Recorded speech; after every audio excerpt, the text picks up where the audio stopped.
Are you a parent or a stay-at-home mom or someone who has a job but wants to make extra income online? Then watch this video till the end, because I'm gonna share with you a way in which you can use TikTok to make money online.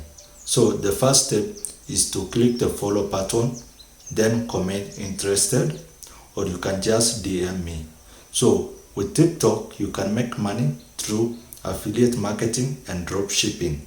But drop shipping is really good if you are in US, Australia, UK, or Canada, because their e-commerce platform are well done and you can easily connect with suppliers and you can reach to customers through this platform like Amazon or even Shopify.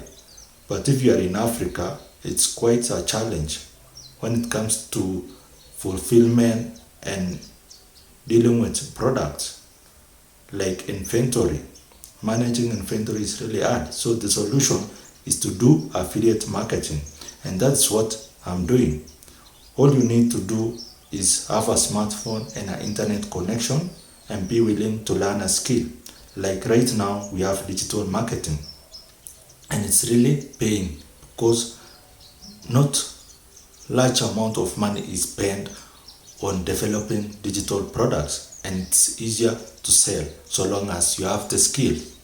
But if you don't have the skills, you will really struggle to make money with digital marketing, especially if you are just getting started. So you need someone to guide you through all the process on how to make money with digital marketing. This is a new thing in Africa. It's already happened in the US, so it's just getting started in Africa, and you need to take this opportunity for you to make money and build a successful online business. Just comment interested, and you can also share this video if you want your friends to benefit from it.